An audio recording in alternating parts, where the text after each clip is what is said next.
வணக்கம். இன்னைக்கு நான் உங்களுக்கு சொல்லப் போறது திரைச்சீலை பலிபீடம் பற்றிய உட்பொருள் கருத்துக்கள். நீங்க கோயில்ல பார்த்திருப்பீங்க, திரைச்சீலை எல்லா சாமிக்கும் போட்டிருப்பினம்.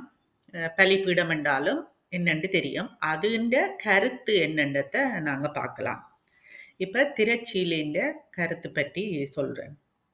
ஆலயங்களில் மூலமூர்த்தியை மறைத்து திரைச்சீலை ஒன்று தொங்குகின்றது. மூலமூர்த்தின்னா அந்த கற்பக்கிரகம் அங்க மறைச்சு திரைச்சீலை ஒன்று போட்டிருப்பின. இந்த திரைச்சீலியை திரோதான சக்தி என்று சொல்லுவினார். இந்த திரைச்சீலிய திரோதான சக்தி என்றெல்லாம் நாங்க சைவ சித்தாந்தத்துல படிக்கிறோம்.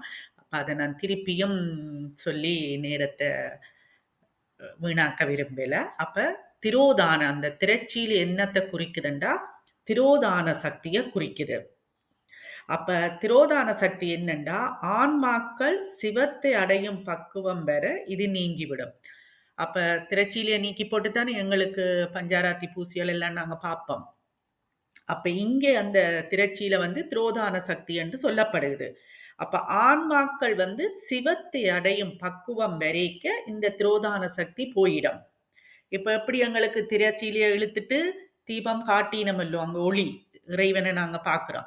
அதே மாதிரி இங்கே ஆன்மாக்கள் பக்குவம் வரைக்க சிவத்தை அடையும் பக்குவம். நாங்கள் எல்லாருமே சைவத்துல இருக்கிற எல்லாருக்குமே முத்தி இருக்குது.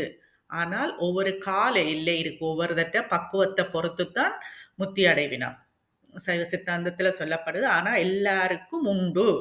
அப்ப சிவத்தை அடையும் பக்குவம் வரைக்க இந்த திரோதான சக்தி மறைஞ்சிடும்.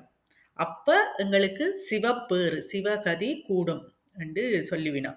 இத சில பேர் மாயத்திரை என்றும் சொல்லுவினோம். எங்களுக்கு அந்த மாயத்திரை அந்த திரைச்சீலையை நீங்க விளத்திட்டா சாமி தெரியுது, மூடி இருந்தா சாமி தெரியாது.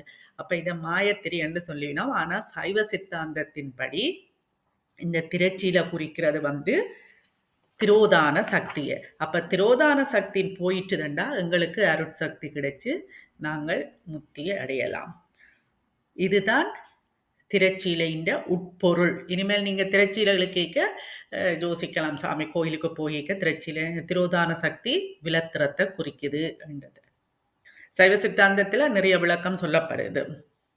அடுத்தது பலிபீடம். அதை அப்படியே உங்களுக்கு வாசிக்கிறேன். இது சிவசக்தி என்றும் பத்ரலிங்கம் என்றும் பாசம் என்றும் பொருள்படும். அப்ப இந்த பலிபீடத்தை சிவசக்தி என்று சொல்லிவினோம், பத்ரலிங்கம் என்று சொல்லிவினோம், பாசம் என்றும் சொல்லிவினோம். சிவசக்தியின் திருவருள் முன்னிலையால் காமம் வெகுளி மயக்கம் ஆகிய தீய குணங்களை ஆன்மாக்களாகிய நாம் நீக்க வேண்டும் என்பதையும். அப்ப சிவசக்தியின் திருவருள் முன்னிலையால சிவசக்தியின் திருவருள் கிடைச்சாண்ட அந்த முன்னிலையில நாங்கள் என்னத்தை நீக்க வேண்டும்?